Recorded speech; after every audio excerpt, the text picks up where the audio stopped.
अपने परिवार को लेकर, अपने प्रोफेशन को लेकर, अपने बच्चों को लेकर मन हमेशा विचलित सा रहता है। मन शांत कैसे करें मन? हाँ देखो, इसलिए आपने जिम्मेवारी अपनी मानी ना, तो आप असमर्थ हैं।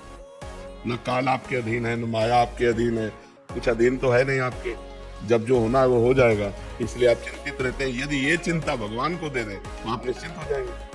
अगर अपने जीवन का भार भगवान को दिए होते और भगवान का निरंतर भजन करते होते तो आपको इस चिंता में नहीं जलना पड़ता। भक्त निश्चिंत हो जाता है, निर्भय हो जाता है, निशोक हो जाता है। जो प्रभु करेंगे वही होगा, मुझे चिंता क्या करनी है। अपने कर्तव्य का पालन करना है। आपके सामने जो काम है वो काम करना है, आपके सामने जो कर्तव्य है उस कर्तव्य का पालन करना है, और फल पर भगवान पर भरोसा रखना है। अगर भगवान को बीच में नहीं लाओगे तो चिंता नहीं मिटा पाओगे, क्योंकि एक बड़ी चिंता आ रही, मृत्यु, परिवार पर और आप पर भी, किसी की भी हो सकती है। अब उसका निवारण कैसे होगा? तो अगर आप निश्चिंत होना चाहते हैं तो भगवान के शरण होकर भगवान का नाम जप कीजिए, सत्संग सुनिए और ये विश्वास कीजिए भगवान मंगल भवन है, वो वही करते हैं, इससे सबका मंगल होता है और अपने अपने कर्मों का फल भोगना पड़ता है। इसलिए गलत कर्म ना अपने जीवन में होने पावे, और अपने परिवार वालों को समझावे, बच्चों को समझावे कि कोई गलत कार्य ना हो। यदि धर्म विरुद्ध कार्य होगा तो उसका फल दुख आएगा, और जब दुख आएगा तो फिर हमारी बुद्धि विचलित हो जाएगी, अशांत हो जाएगी। इसलिए भगवान का नाम जप करो। करते हो नाम जप? नाम जप करो, सत्संग सुनो और भगवान की शरण में रहो। जिनके द्वारा रचा हुआ है समस्त ब्रह्मांड है, वही हमें चिंता मुक्त कर सकते हैं, वही हमारे परिवार की रक्षा कर सकते हैं, वही हमारे जीवन में सुख विधान कर सकते हैं। दूसरा कोई उपाय नहीं है। भगवान की शरण होने पर ही मनुष्य चिंता रहित हो सकता है, अन्यथा नहीं। विवेक जी, राधे राधे। स्वामी जी, स्वामी जी, कहा जाता है कि आत्म और अकाल मृत्यु वाले लोग को मुक्ति नहीं मिलती और आत्मा भटकती रहती है। महाराज जी, मेरा प्रश्न है कि अगर ऐसा है तो परिवार के लोग उस आत्मा की शांति और मुक्ति मिले उसको, उसके लिए हमें क्या करना चाहिए? श्रीमद् भागवत का सप्ताह पारायण, भगवान नाम कीर्तन, साधु समाज को भोज भंडारा और ये सारे पुण्य उस जीवात्मा को दे दिए जाएं तो जीवन मुक्तता की तरफ आगे बढ़ेगा। नहीं तो आत्महनन, आत्महत्या करने वाले को और जो महत पाप करने वाले जन हैं, इनकी अधोगति होती है, प्रेत योनि आदि को ये प्राप्त होते हैं। तो अगर इनके लिए धार्मिक कृत्य ना किए जाएं तो पता नहीं कितने कल्प इनको भटकना पड़ेगा। इसलिए परिवार वालों को चाहिए कि धर्म ग्रंथों का पाठ रखवावे, धर्म ग्रंथों का गायन करवावे, साधु समाज की सेवा करे, भगवान नाम जप करके उस जीवात्मा को दे, तो उसके फल के रूप में वो फिर अपने पाप से मुक्त होकर के आगामी योनियों को प्राप्त हो जाएगा। तो ये करना चाहिए। श्रीमद् भागवत का पाठ कराना चाहिए। श्रीमद् भागवत में महात्म्य में आता है कि एक धुंधकारी नाम का आदमी जो था वो बड़ा पापी था। कई वैश्याओं से संसर्ग करता था, हिंसा करता था, चोरी करता था। तो एक दिन वो कहीं राज खजाने से चोरी करके लाया, तो वैश्याओं ने सोचा कि अगर हम इसको मारती नहीं है तो एक दिन राज कर्मचारी सब धन पकड़ के ले जाएंगे, हमको भी पकड़ के ले जाएंगे और ये मारा जाएगा, तो मारा जाना निश्चित है। तो उन पांचों वैश्याओं ने उसे बांध दिया सोते हुए और उसके मुख में आग के अंगारे रखे, फिर भी नहीं मरा, और गला घोट करके किसी तरह उसको मारा। तो वो अधोगति को प्राप्त होकर प्रेत योनि को प्राप्त हुआ, भयंकर प्रेत। तो उनके भाई थे गोकर्ण जी, बड़ी कथा है। तो गोकर्ण जी तीर्थ यात्रा करके आए हुए थे, घर में शयन कर रहे थे, तो कभी भेड़ा बन जाता, कभी सिंह बन जाता, कभी इंद्र बन जाता। तो उनका ये विपरीत दशा को प्राप्त हुआ। कोई देव तो है नहीं, ये प्रेत है। तब पूछा तुम कौन हो? तो उसके बोलने की सामर्थ्य नहीं थी। तो उन्होंने गायत्री मंत्र जप करके जब उस पर जल छिड़का तो उसके पाप थोड़े नष्ट हुए। तो वो बोला मैं तुम्हारा भाई धुंधकारी हूँ, पाप करने के कारण मैं प्रेत योनि को प्राप्त हो गया हूँ। उनका तुम्हारे लिए तो मैंने पिंडदान किया है। बोले उससे मेरा कल्याण होने वाला नहीं। तब गोकर्ण जी ने भगवान सूर्य से पूछा, तो भगवान सूर्य ने श्रीमद् भागवत महापुराण बताया। तो 7 दिन में श्रीमद् भागवत के श्रवण मात्र से धुंधकारी प्रेत योनि से मुक्त होकर भगवान के पार्षद स्वरूप को प्राप्त हुआ और सबके बीच में विमान आया और बैठकर भगवान के धाम को गया। तो जो अधोगति को प्राप्त जीव हैं, उनके कल्याण के लिए श्रीमद् भागवत, भगवान नाम कीर्तन, साधु सेवा, नाम जप ये करके उसको प्रदान किया जाए तो उसका कल्याण निश्चित हो जाएगा, निश्चित।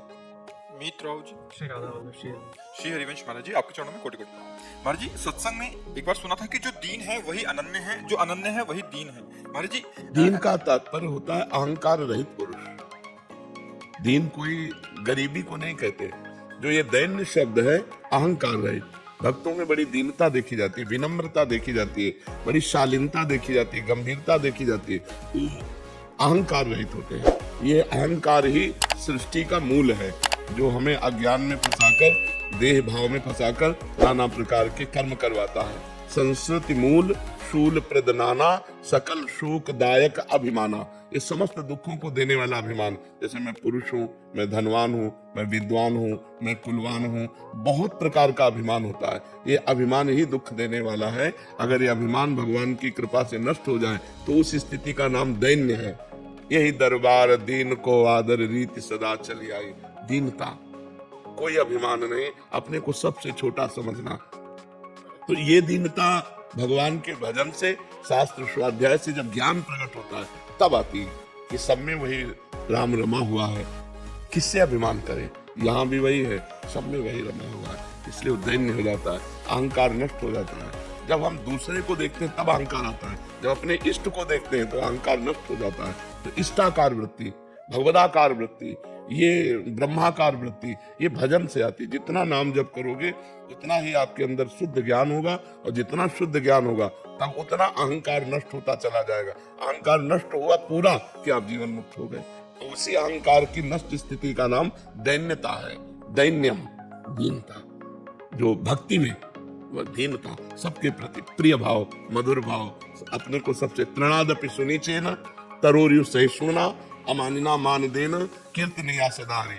अपने को सबसे तृण से भी नीच समझना और वृक्ष के समान सहनशील होना, दूसरों को मान देना, दूसरों से मान न चाहना, ये भजन करने वालों के अंदर दीनता होती है। तृणादपि सुनिचेन तरोर्यु सहिष्णुना। सबहि मान प्रद आप अमानी।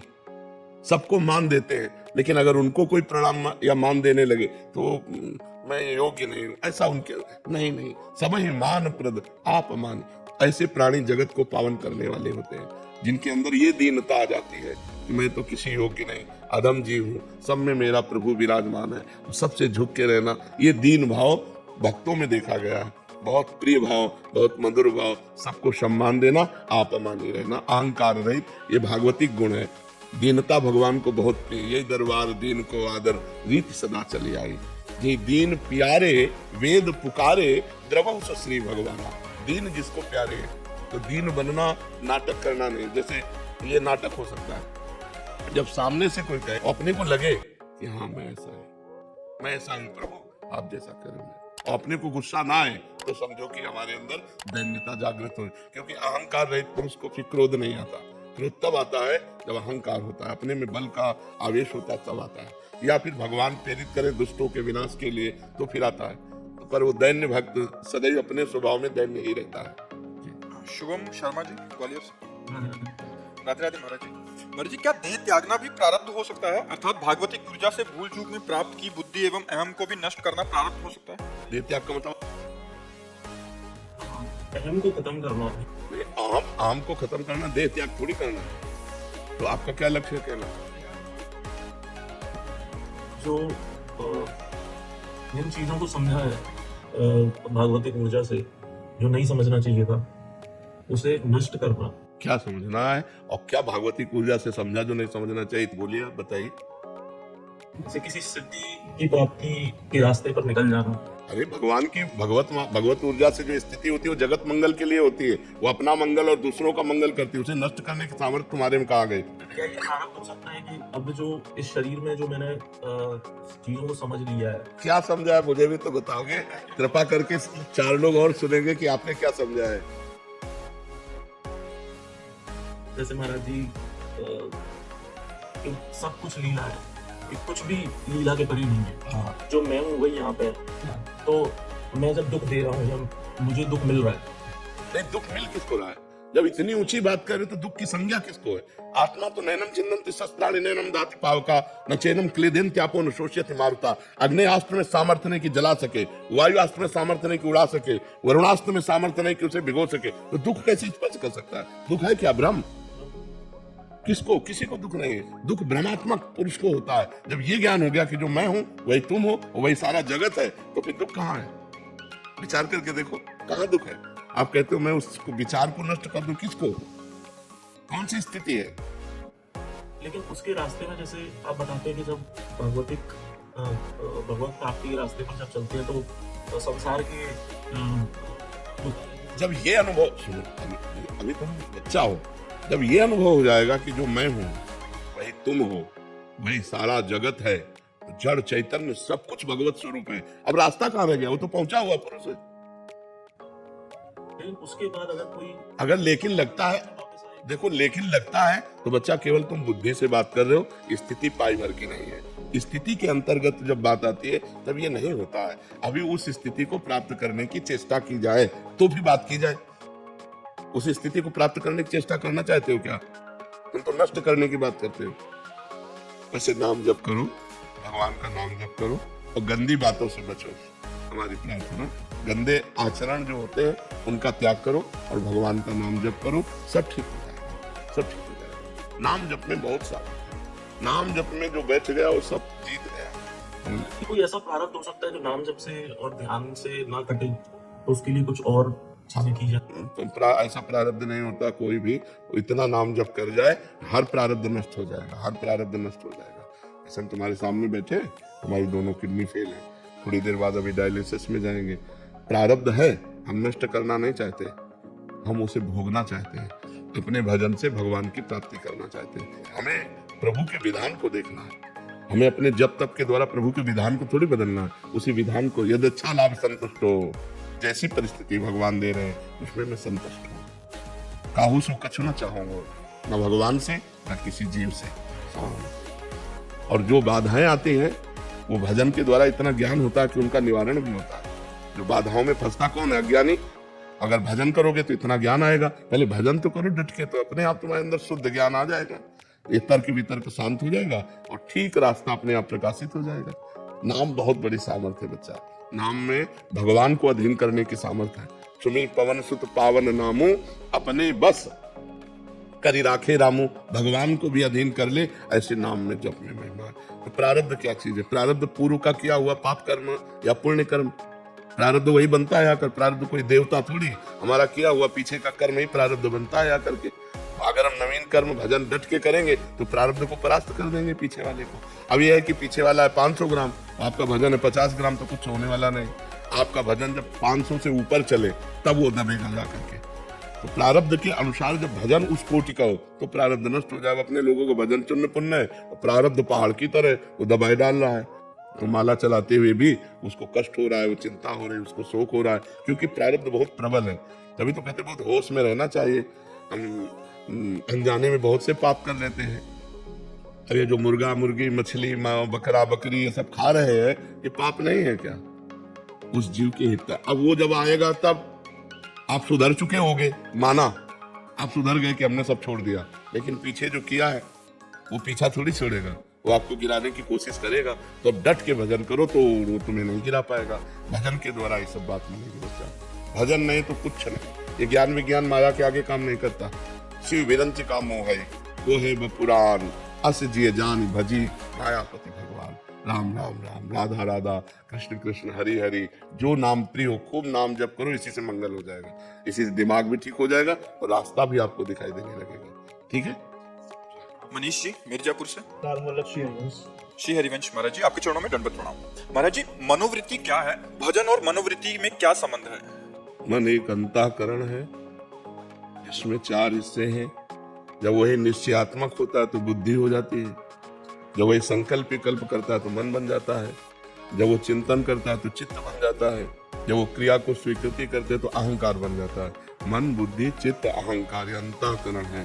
तो जो वृत्ति विषयों की तरफ 5 ज्ञानेंद्रियों के साथ जाती है उसे मन की कहते हैं। मना खष्टान इंद्रियाणी प्रकृति स्थान कर सकती। वो वृत्ति को जब हम पलट कर परमात्मा की तरफ लगावें तो वो भजन बन जाएगा। और वही जब विषयों के चिंतन में लगता है तो हमारी दुर्गति हो जाती है, और जब परमात्मा की तरफ लगता है तो सदगति हो जाती है। मन को अभी तक समझ पाए हैं? नाम जप करो तो समझाएगा तुम्हें, सुंदर पकड़ में आएगा। वो कोई अल्ट्रासाउंड सीटी स्कैन या एक्सरा की पकड़ में आने वाला थोड़ी, वो तो भजन से पकड़ में आता है। ऐसा लगता है ना कि मन आज मेरा शांत है, आज मेरा शांत है, आज मेरा मन अच्छा है, आज मेरा मन बुरा है, ऐसा पकड़ में आता है कि नहीं आता? तो अंतःकरण की वृत्ति है, खूब नाम जप करो तभी पकड़ में आएगा, ऐसे पकड़ में तो आएगा नहीं। न प्रवचन सुनने से पकड़ में आएगा, न प्रवचन करने से पकड़ में आएगा, भजन करने से पकड़ में आएगा। सावई मना कृष्ण पदार विंदयो, भजन बल से जब मन भगवान के चरणों में अर्पित हो जाता है तभी आनंद की अनुभूति होती है। नाम जप करो। नाम जप करते हो? हाँ, नाम जप करो और गंदे आचरण मत करो। जो गंदे आचरण, जानते हो गंदे आचरण? हाँ, वो गंदे आचरण मत करो, तो फिर धीरे धीरे मन पवित्र होगा तो अपने आप अनुभव में आने लगेगा। राधे राधे महाराज जी। महाराज जी, क्या आत्मज्ञान की प्राप्ति के बाद जीव को भ्रम या मोह आ सकता है क्या पारिवारिक जनों? नहीं, स्वात्मा रामम विषय में तृष्णाम भ्रमयति। आत्मा राम पुरुष कभी विषय में तृष्णा में भ्रमित नहीं होते। मोह उनको हो ही नहीं सकता, क्योंकि गत संगस्य मुक्तस्य ज्ञानावस्थित चेतसः, जो समस्त संगों का त्याग कर चुका है, क्रियाओं का, पदार्थों का, घटना का, व्यक्ति का, वस्तुओं का जो ममत्व हृदय में लगाव है उसका जो त्याग कर चुका है, वो मुक्त पुरुष निरंतर ज्ञानावस्थित चेतसा अपने स्वरूप में स्थित रहता है। वो कभी मोह को प्राप्त नहीं होता। गत संगस्य मुक्तस्य ज्ञानावस्थित चेतसा, जिसको हर समय अपने स्वरूप का बोध रहता है, वो कभी कहीं किसी में आसक्त नहीं हो सकता। नहीं, स्वात्मा रामम विषय मृग तृष्णा भ्रमयति। आत्मा राम पुरुष इस विषय मृग तृष्णा में कभी भ्रमित नहीं होता। उसको आत्मा के सिवा दूसरा नजर ही नहीं आता, तो मोह किससे करे? ऐसे भक्त भगवान के सिवा और किसी को नहीं देखता, ऐसे ज्ञानी आत्म स्वरूप के सिवा किसी को नहीं देखता। किसका प्रश्न है? समझ पा रहे हो? हाँ, तो अभी ज्ञान का मार्ग अपनाए कहाँ है? ज्ञान हो जाएगा तब पता चलेगा। गुरु किरण जी लखनऊ से। राधे राधे महाराज जी। महाराज जी, भक्ति मार्ग एवं ज्ञान मार्ग को क्या साथ लेकर जाया जा सकता है? थोड़ी दूर तक, सिद्धांतों तक। जहां लक्ष्य की बात आएगी वहां अंतर पड़ जाएगा। ज्ञान का लक्ष्य है अहम ब्रह्मास्मि, ब्रह्म स्वरूप तत्त्वम असि, ज्ञान का लक्ष्य है। और भक्ति का लक्ष्य दासोहम, दासोहम। मैं प्रभु का दास हूं, तो मैं प्रभु के दासों का दास हूं। प्रभु मेरे स्वामी है, मैं उनके चलाए चल रहा हूं, मैं उनके जियाए जी रहा हूं, मैं उनके बल से हूं। और ज्ञानी आत्मस्वरूप, सब कुछ ये माया का दर्शन करके कि सब मायामय है, त्रिगुणमयी माया का खेल है, वो त्रिगुणातीत अपने स्वरूप में स्थित रहता है। तो भक्ति और ज्ञान मार्ग का प्रतीक थोड़ी दूर तक चल सकता है, सिद्धांत तक, लेकिन लक्ष्य तक नहीं। लक्ष्य में अलग हो जाता है। वो सोहम, ये दासोहम, इतना अंतर हो जाता है। ब्रह्मचारी विज्ञान चैतन्य जी, रामकृष्ण मिश्र। जब भगवान के दर्शन होते हैं तब इन्हीं आंखों से होते हैं या भगवत कृपा करके दिव्य दृष्टि देते हैं, जैसे कृष्ण जी ने अर्जुन जी को दिया? ज्ञान का आत्म स्वरूप का साक्षात्कार करने के लिए जैसे बुद्धि में नेत्र होते हैं, ऐसे भगवत साक्षात्कार करने के लिए मानस नेत्र होते हैं। पुर के नयन निहार, जब हृदय में प्रेम नेत्र खुलते हैं तब भगवत साक्षात्कार होता है। और जब भगवत साक्षात्कार होता है तो वो नेत्र इन्हीं में खुलते हैं, देख तो इन्हीं से पाते हैं ना। तो मानस नेत्रों से हृदय में दर्शन हुए, और जब बाहर नेत्र खुले तो जिधर हमारी दृष्टि जाती है उधर भगवान ही भगवान नजर आते हैं। सिय राम मैं सब जग जानी, करूं प्रणाम जोरी जुग पानी। सब में अपना भगवान ही नजर आता है। जब हृदय के नेत्र खुल जाते हैं ना तो ये माया का पर्दा हट जाता है, तब केवल भगवान ही भगवान सब कुछ बने हुए हैं। जैसे हम कंगन या हार ये नाम कह रहे हैं, लेकिन तत्व से जानने पे हार और कंगन दोनों में सोना एक ही है। ऐसे जड़ और चैतन्य कहने में दो हैं, लेकिन तत्व से जब देखेंगे तो एक ही परमात्मा जड़ बना हुआ है, एक ही परमात्मा चैतन्य बना हुआ है। वही परमात्मा सबके हृदय में विहार कर रहा है। सब कुछ बना हुआ, सब कुछ बना करके उसका पालन करता हुआ और सबका संहार करता हुआ वो असंग रहता है। सबसे परे और सब में भरे, सबसे परे और सब में भरे। ये सिद्धांत जो समझ गया वही सच्चा भक्त है, वही सच्चा ज्ञानी है, जो वो सबसे परे भी है और सब में भरे भी है। वासना वासुदेवस्य वासितम भुवनत्रयम् सर्वभूत निवासोस्मि वासुदेव नमोस्तुते। समस्त भूतों में वही विराजमान है, लेकिन जो भूत है वो भी वही बना हुआ है। वो निर्विकार होते हुए भी विकार की लीला दिखाई दे रही है। तो इस विकार में जो निर्विकार परमात्मा को खोज लेता है वही ज्ञानी है, वही भक्त है। गौरव कुमार जी, पटना बिहार। महाराज जी राधे राधे। महाराज जी, ईस्ट में पूर्ण शरणागति और सभी आसक्तियों कैसे समाहित की? भजन, नाम जप। जितना अधिक नाम जप होगा उतना ही संसार से वैराग्य स्वरूप का बोध और भगवान से प्रेम होगा। जैसे एक एक कवल भोजन पाने पर तुष्टि पुष्टि और क्षुधा निवृत्ति होती है, ऐसे ही एक एक नाम जितना अधिक जपते जाओगे तो संसार से वैराग्य, स्वरूप का ज्ञान और भगवान से प्रेम श्रोता होता चला जाएगा। बस नाम जप करना कैसे बंद करके, ये बात देख रहे हैं। अब मनमानी गंदे आचरण भी करते रहो, माला भी घुमाते रहो तो उससे कुछ नहीं। इंद्रियों पर विजय प्राप्त करके शांत गंभीर जैसी भी परिस्थिति है उसमें राजी, मान सम्मान निंदा स्तुति इसमें समान भाव, और अंदर की चेतना से किसी से भी द्वेष नहीं, किसी से भी हमारा नफरत नहीं, घृणा नहीं, और खूब नाम जप करो, अभी स्थिति आ जाएगी। महाराज जी, गुरु निष्ठा और आज्ञा पालन का सामर्थ्य कैसे प्राप्त होता है? भगवान की कृपा से, भगवान से प्रार्थना करो कि हमें गुरु चरणों में निष्ठा दे और वो हमें वो सामर्थ्य दे, वो बल दे जिससे हम गुरु आज्ञा का पालन कर सके। भगवान की प्रार्थना की जाए, भगवान से विनय की जाए तो भगवत बल के द्वारा गुरु आज्ञा का पालन होता है। भगवत बल के द्वारा गुरु निष्ठा होती है। निष्ठा वो होती है काट दिया जाए फिर भी अपनी निष्ठा को न छोड़े। बड़े बड़े महापुरुषों के जीवन में निष्ठा की जब बात आई है तो देखो कितना कष्ट दिया गया। गुरु अर्जुन देव जी को कितना कष्ट दिया गया, उनको तप्त तवे में बैठाल कर ऊपर से तप्त बालुका डाली गई और वाहे गुरु वाहे गुरु वाहे गुरु तेरा किया मीठा लागे, कभी निष्ठा से विचलित। तो महापुरुषों की निष्ठा होती है। तो जो गुरु निष्ठा वही धर्म निष्ठा, वही इष्ट निष्ठा, वही राष्ट्र निष्ठा। निष्ठा निष्ठा है।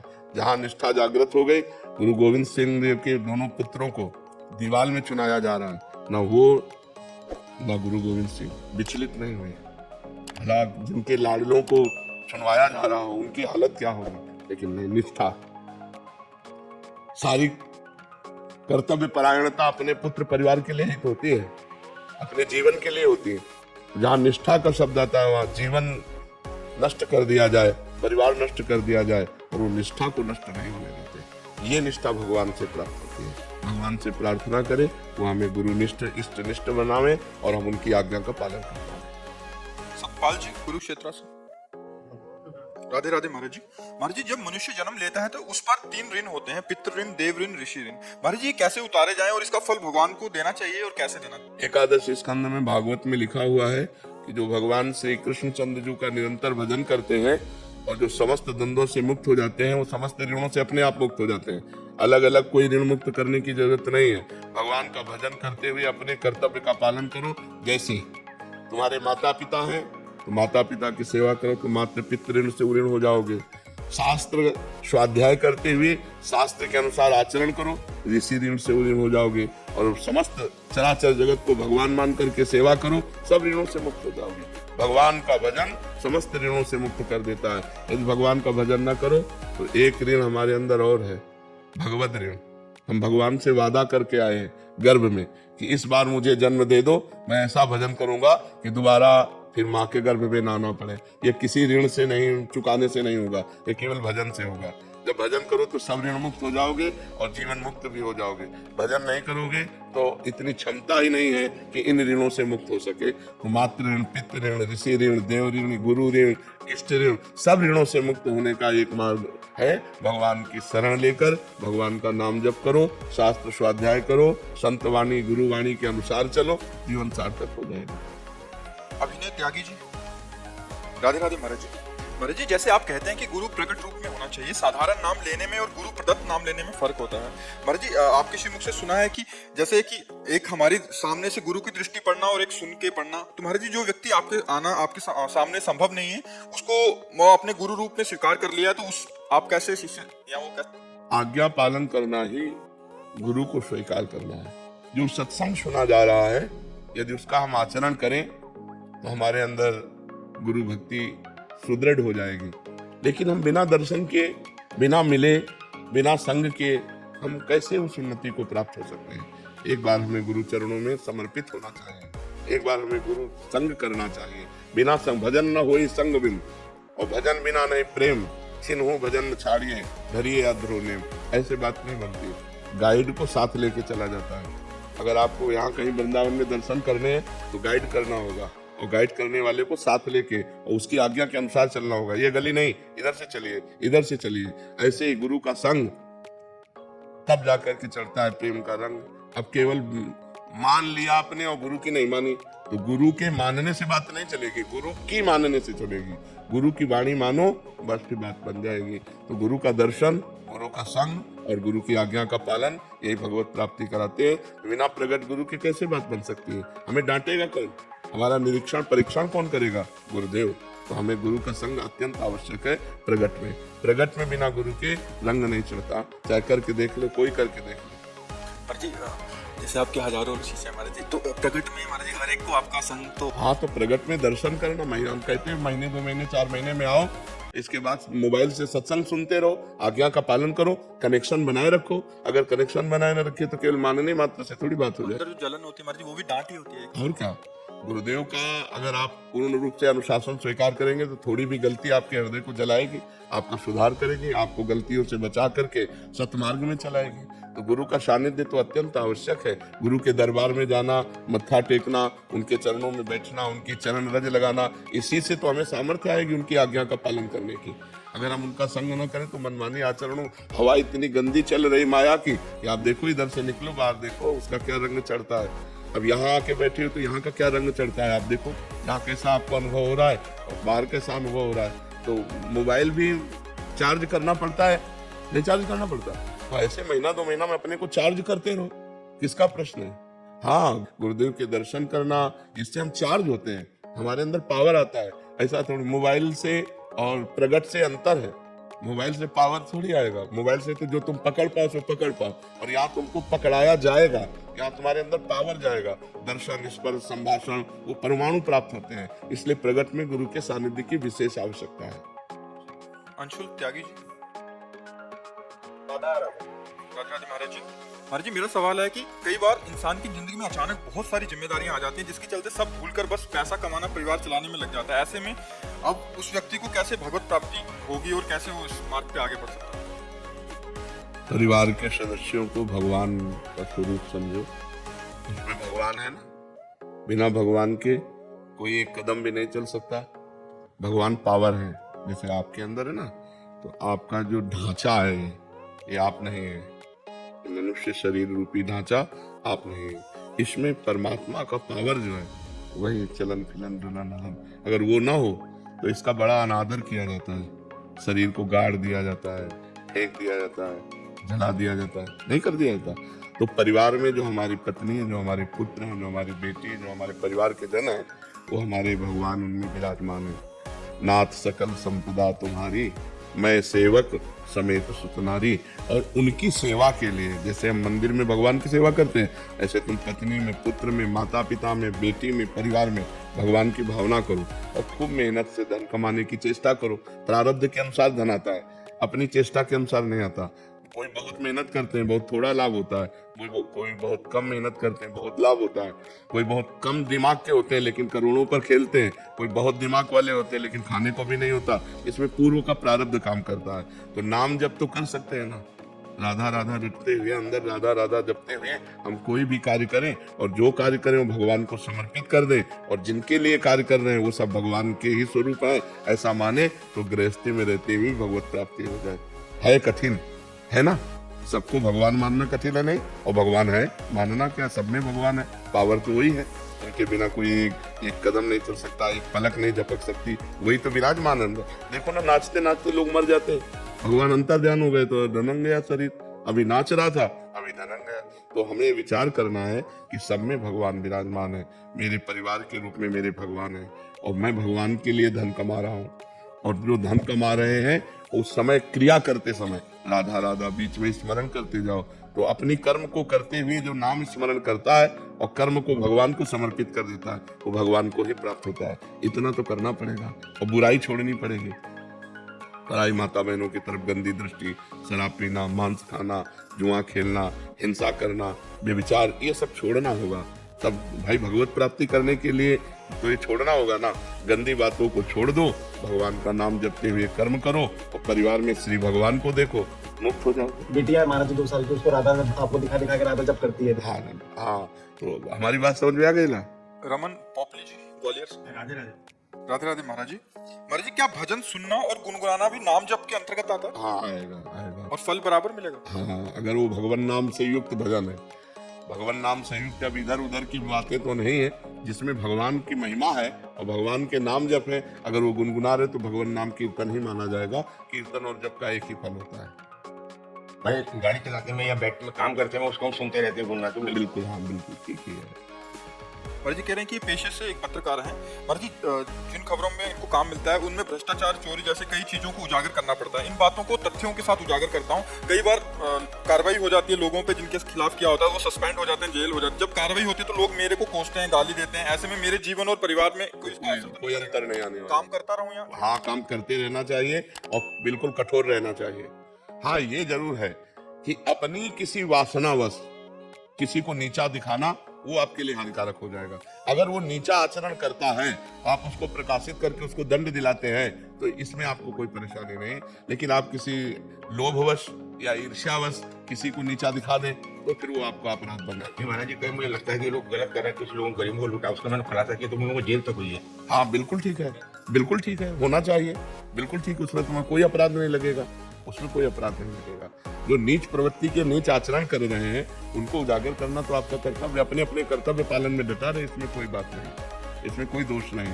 मान लो कोई ऐसा कार्य कर रहा है जो समाज के लिए बड़ा हानिकारक है, कि दूसरे के लिए दुखद है, आप उसे उजागर करते हैं, उसे राष्ट्रीय कानून के अनुसार दंड दिया जाता है, तो उसमें आपको कोई दोष नहीं लगेगा।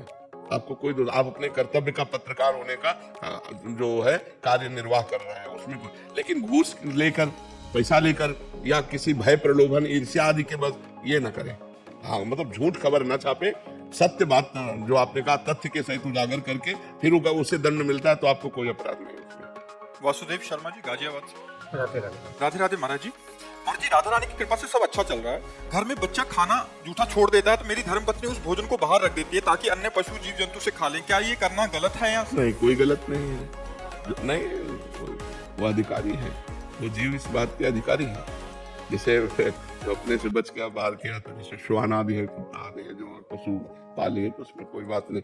फेंकने से, गाड़ने से अच्छा है किसी जीव के पेट में चला जाएगा तो ठीक है। कभी कभी अपराध सा लगता है कि बच्चे झूठा छोड़ रहे हैं कि हम किसी वैसे वो तो बच्चे हैं, पर चाहिए ये कि अपनी थाली में उतना ही परोसे जितना आप पा सको। उतना अधिक अपने को अंजाद होती है ना, इतना पा लेंगे। तो अगर बाई चांस कभी बच जाता है, कोई पशु पक्षी पा लेता है तो उसमें कोई दोष की बात नहीं है, उसमें कोई अपराध। बच्चे हैं छोटे हैं, वो डेली ही छोड़ते हैं। उसमें कोई अपराध की भावना नहीं। पर बहुत अच्छा है अपना जूठा किसी को न खवावे।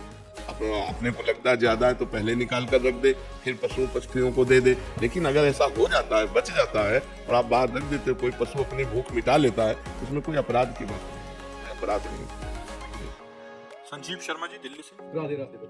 राधे राधे महाराज जी। महाराज जी शरीर दिल्ली तिहाड़ जेल में कार्यरत है। वहां पर एक नेगेटिव ऊर्जा सी रहती है जिसके चलते शरीर का चिंतन नेगेटिव हो जाता है। आप कहते हैं सभी में भगवान देखो। महाराज जी वहाँ सारे गुनाह करके आए होते हैं, ऐसे जने होते हैं, उनमें मतलब थोड़ा सा मुश्किल होता है अपने कार्य। कभी फिल्म देखिए तो उसमें रोल करने वाले भी होते हैं नेगेटिव और पॉजिटिव, आपको कोई परेशानी होती है।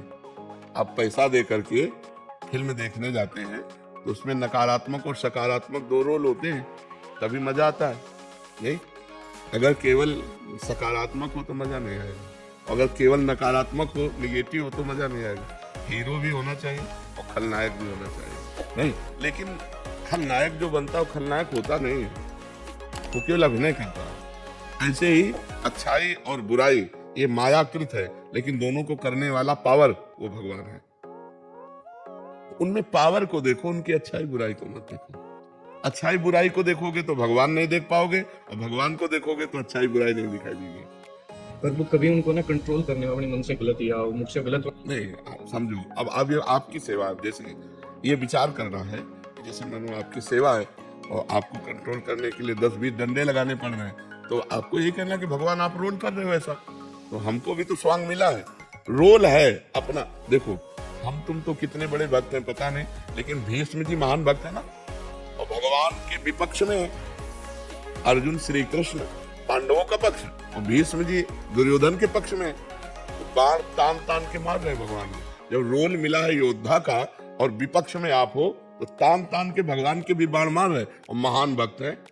यहाँ तो भगवान की भावना करनी, वहां तो साक्षात भगवान है, नहीं है भगवान। तो हमको यही दे कि हमको जो रोल दिया है प्रभु, उस रोल में चूक नहीं होगी, यही आपकी पूजा होगी। पीटने का पाप तो नहीं लगता? नहीं नहीं, अपने कर्तव्य का पालन हम कर रहे हैं ना, हम वहाँ अधर्म नहीं कर रहे। अपने आप उद्दंडता कर, चोर रूप में बनाएंगे तो अगरबत्ती रूप से पूजा नहीं होगी, डंडा रूप से पूजा होगी, है, समझ रहे हो ना? ये ज्ञान आपको रखना होगा। पर वो आपके श्रीमुख से राधा नाम सुन के अब राधा नाम करते करते वो काम करता है। हाँ, बहुत बढ़िया। राधा राधा। क्योंकि जो स्वांग मिला है, अब देखो, अगर सब में भगवान मान करके अगर अपने कर्तव्य का पालन न करे तब तो राष्ट्र अपनी स्थिति से गिर जाएगा।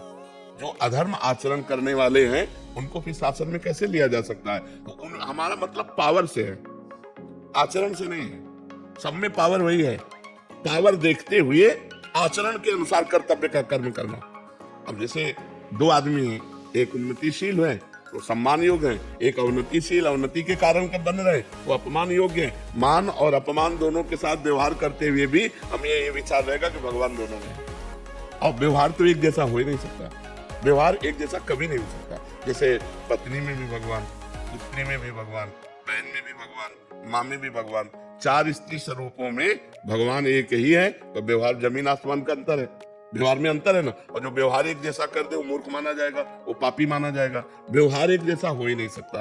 अच्छों के साथ अच्छा व्यवहार और बुरों के साथ बुरे जैसा व्यवहार अधिकार के अनुसार वो करते हुए भी उन अच्छे बुरी क्रियाओं में भी हम ये देखते हैं कि इनमें भगवान बैठे हुए हैं। भगवान को देखना, पंडिता समदर्शिना, ना कि समवर्तिना। समवर्तिना, समवर्तन हो ही नहीं सकता, वर्तन तो समान हो ही नहीं सकता। सब में भगवान का दर्शन। अब जैसे पुत्र है, पढ़ा रहे हैं, गलत अगर पढ़ रहा है, पढ़ने में रुचि नहीं रख रहा, गलत आचरण कर रहा है, लेकिन हम भाव भगवान का ही रखेंगे। वो तुम पुत्र रूप में आए हो तो ये सेवा हमारी है। मान लो टीचर है, वो अपने विद्यार्थी को पढ़ा रहा है, वो अनुकूल नहीं पढ़ रहा है तो वो दंड देगा, वो उसे डांटेगा, फटकारेगा, पर भाव उसमें भगवत भाव ही रखना है। ये कला है। अगर ये कला सीख गए तो मुक्त हो गए। हमें आचरणों पर देख करके ये नहीं व्यवहार में लाना। बचपन को इसी बात से विचलित होता है कि कभी कर दूं मुझे ही ना उल्टा अपराध लगे। नहीं, हम जो आपको बात कहते हैं ना, तो हाँ, उसमें बिल्कुल संशय मत कीजिए। हम शास्त्र सम्मत बात कहते हैं, आपको इसमें डरना नहीं तो फिर आपकी हानि हो जाएगी। फिर आप अपने कर्तव्य से च्युत हो जाएंगे ना। तो आप अपने कर्तव्य का पालन कीजिए, सब में भगवत भाव करते हुए। गुरविंदर सिंह जी, वाहेगुरु। वाहेगुरु जी, राधे राधे। महाराज जी, वाहेगुरु नाम से प्रेम कैसे हो? क्योंकि अभी सब कुछ पता है, बट धन और जो पदार्थों के लिए ही जब किया जाता है ऐसे मनुष्य जीवन। हाँ, अगर हमारे अंदर यदृच्छा लाभ संतुष्ट हो, द्वंद्वातीत तो अगर हम द्वंद्व से अतीत होना चाहते हैं, पहले यदृच्छा लाभ संतुष्ट हो। जैसे वाहेगुरु रख रहे हैं, हम उतने में संतुष्ट रहे, हमारे चाहने से नहीं होगा। हम चाह जो करेंगे वो अपने लिए पतन का रास्ता खोलेंगे। वाहेगुरु जो व्यवस्था करेंगे वो हमारे लिए बड़े सुख की व्यवस्था होगी। तो हम चाह करें क्यों? अन मांगे आगे आवे गो, ज्यों पल लागे पल को। जैसे पल बिना प्रयास के लगती है, ऐसे वाहेगुरु के आश्रित की सारी व्यवस्था वाहेगुरु करते हैं। हम चाह क्यों करें? हमारे पास जो कुछ है वो सब वाहेगुरु का है। जो कुछ करेंगे वो वाहेगुरु करेंगे। वाहेगुरु के सिवा मेरा कोई अस्तित्व नहीं। अभी नाम में प्रीति होने लगे। हम नाम तो जपते हैं लेकिन वाहेगुरु पर पूर्ण समर्पित नहीं है। पूर्ण समर्पित न होने के कारण हमारे नाम में त्रुटि हो जाती है, नाम छूट जाता है। नाम से बढ़कर अभी कुछ है दिमाग में, तभी वाहेगुरु छूट जाते हैं। जैसे हम राम राम जप रहे हैं या वाहेगुरु जप रहे हैं, अच्छा भोजन आया, नाम छूट गया, तो भोजन श्रेष्ठ हुआ या वाहेगुरु बड़े हुए? रुपये की चाह है, रुपया कमाने में इतना व्यस्त हो गए कि रुपया मिला, माना रुपया मिला, पर रुपया मिला, वाहेगुरु का चिंतन छूट गया। जब हम वाहेगुरु को सबसे बड़ा माने, संपूर्ण जीवन वाहेगुरु को समर्पित कर दें, भूखे रखें तो वाहेगुरु वाहेगुरु। देखो, अपनी गर्दन तक समर्पित कर दी महापुरुषों ने वाहेगुरु के लिए। तो हम वाहेगुरु जैसी परिस्थिति में रखें वैसी परिस्थिति में रहे, और जबान से हर समय ओंठ भले बंद रहे, वाहेगुरु वाहेगुरु वाहेगुरु वाहेगुरु वाहेगुरु। हम क्यों धन का चिंतन करें? अगर परिवार वाले को मरना है तो आप बचा नहीं सकते, और नहीं मरना तो विश्व में कोई पैदा नहीं हुआ कि मार सके। और वाहेगुरु को परिवार समर्पित, वाहेगुरु को जीवन समर्पित, तो अब वाहेगुरु जो व्यवस्था करे उसी में राजी है। नहीं तो हमारा एक ही काम है, वाहेगुरु का चिंतन करना। वाहेगुरु का कार्य है तुम्हारी सारी व्यवस्था करना। ये विश्वास करो, उनकी व्यवस्था से होगा। हमारे करने धरने से इतना नहीं होगा जितना उनकी व्यवस्था से होगा। तो जैसे भगवान श्री कृष्ण जी ने गीता में कहा, अनन्यस चिंतयन्तो माम ये जना परिपासते तेषां नित्याभियुक्ता नाम योगक्षेमम वहाम्यहम्। केवल तुम अनन्य चिंतन मेरा करो, मैं तुम्हारे योगक्षेम का वहन करूंगा। तो वही श्री कृष्ण, वही वाहिगुरु है। क्या कह रहे हैं? तुम मेरा केवल चिंतन करो, मैं तुम्हारे योग माने जो प्राप्त है और अप्राप्त वस्तु को प्राप्त कराना। जितना प्राप्त है उससे ज्यादा आपको प्राप्त कराना। अप्राप्त वस्तु को प्राप्त कराने का नाम योग है, और क्षेम प्राप्त वस्तु की रक्षा करने का नाम क्षेम है। वही रक्षा करेंगे, वही प्राप्ति कराएंगे। हमारा काम है निरंतर वाहेगुरु वाहेगुरु वाहेगुरु जबान से रखते रहे। जब जबान से रखते हैं ना, तब वो अंदर हृदय में जाता है, और जब हृदय में चलने लगता है फिर ये शिकायत नहीं रहती कि वाहेगुरु का स्मरण छूट गया।